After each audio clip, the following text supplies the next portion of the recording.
ఎన్నికలకు ముందే ఆయన ఓటమి కన్ఫర్మ్. ఎంత తేడాతో ఓడిపోతారు అన్నదే మేటర్ ఇప్పుడు. వైసీపీ మంత్రిగా ఉండి చేసిన అవినీతే ఆయన్ని ఈసారి ఎన్నికల్లో ఓడిస్తుందనే టాక్ వినిపిస్తోంది. సర్వేలు కూడా వైసీపీ ఫస్ట్ కోల్పోయేది తణుకు సీటు అనే చెబుతున్నాయి. దీంతో మంత్రి కారుమూరి నాగేశ్వరరావు డీలా పడ్డారట. అయితే నిన్న మొన్నటి వరకు ఎక్కడా కనిపించని కారుమూరి జగన్పై రాళ్లదాడి జరగడంతో సానుభూతి కోసం చీకట్లోంచి బయటకు వచ్చారు. మీడియా ముందు ధూమ్ధాం చేశారు. అలా ఎలా దాడి చేస్తారు అంటూ ఫైర్ అయ్యారు. దీంతో కారుమూరికి ఇంకా గెలుపుపై ఆశ సావలేదు అనే ప్రచారం జరుగుతోంది ఇప్పుడు. మరి కారుమూరి మనసులో కూడా గెలుపుపై ఇంకా ఆశలు ఉన్నాయంటారా?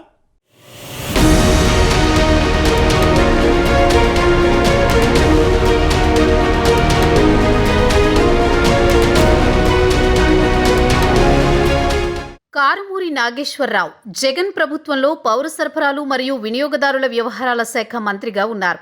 ఆయన పశ్చిమ గోదావరి జిల్లాలోని తణుకు నుంచి అసెంబ్లీకి ప్రాతినిధ్యం వహించారు. 2009లో కాంగ్రెస్ పార్టీ నుంచి తణుకు ఎమ్మెల్యేగా స్వల్ప తేడాతో గెలిచిన ఆయన 2014లో వైసీపీ నుంచి దెందులూరులో ఓడిపోయినా 2019లో మళ్లీ తణుకు నుంచి స్వల్ప తేడాతోనే గెలిచారు. అంత జగన్ ప్రభంజనమున్నా కూడా కారుమూరి మెజారిటీ 1000 లోపే ఉంది. ఇక్కడ కారుమూరి 2 సార్లు గెలవడం వెనుక 2009లో ప్రజారాజ్యం, 2019లో జనసేన ఎంతో సాయం చేశాయి. 2009లో ప్రజారాజ్యం పార్టీకి ఇక్కడ 43,000 ఓట్లొచ్చాయి. అప్పుడు కారుమూరి 1000 లోపు ఓట్లతోనే బయటపడ్డారు. 2019లో జనసేనకు 32,000 పైచిలుకు ఓట్లు రావడంతో మళ్లీ అంతే స్వల్ప మెజారిటీతో గెలిచారు. తొలి 3 ఏళ్లు ఆయన ఎమ్మెల్యేగా ఉన్నా తర్వాత ఆయన మంత్రి అయ్యారు.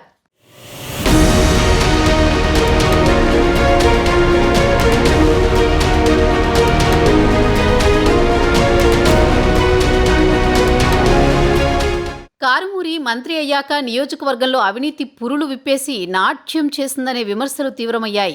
రియల్ ఎస్టేట్ వెంచర్లు వేసే వాళ్ల నుంచి మున్సిపాలిటీ పరిధిలో ఏ కట్టడం కట్టుకోవాలనుకున్నా, నియోజకవర్గంలో పెద్ద ప్రాజెక్టులతో పాటు పెద్ద పెద్ద విద్యాసంస్థలు ఏర్పాటు చేసుకోవాలన్నా లక్షలతో మొదలుపెట్టి కోట్లాది రూపాయలు కప్పం వసూళ్లు జరిగాయనే విమర్శలు ఉన్నాయి.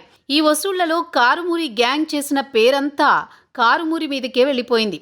ఇక తాజా ఎన్నికల్లో ఆయన పూర్తిగా వ్యతిరేకతతో కొట్టుమిట్టాడుతున్నారు. ఇక జనసేన బీజేపీ పొత్తు ఉండడంతో ఓట్లు చీలకపోతే కారుమూరికి కష్టమే అని వైసీపీ వాళ్లే చెబుతున్నారు. దీనికి తోడు కారుమూరి కుమారుడు సునీల్ ఏలూరు ఎంపీగా పోటీ చేస్తున్నారు. దీంతో ఆయన తణుకుకు దూరంగా ఉండడంతో కారుమూరి ఇక్కడే ప్రచారం చేసుకోవాల్సిన పరిస్థితి.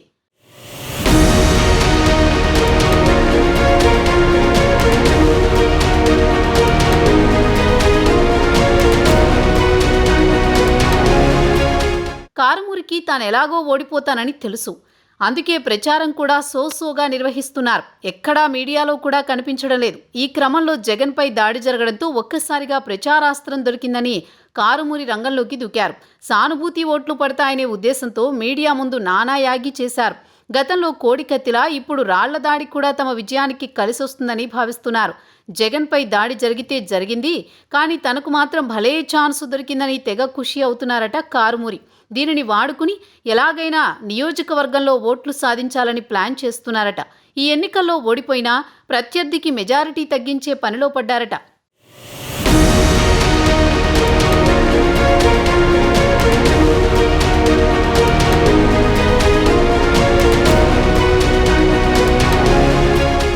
ఇక ఈ సీటు జనసేన నుంచి రామచంద్రరావు ఆశించినా పవన్ బాబు అనుకుని మరీ రాధాకే ఇచ్చారంటే రాధాకు ఇక్కడ ఏ స్థాయిలో పాపులారిటీ ఉందో తెలుస్తోంది. రాధాకృష్ణకి స్వతహాగా సౌమ్యుడు అన్న పేరుంది. ఆయన ఎమ్మెల్యేగా ఉన్న 5 ఏళ్లలో తణుకులో చాలా అభివృద్ధి పనులు చేశారు.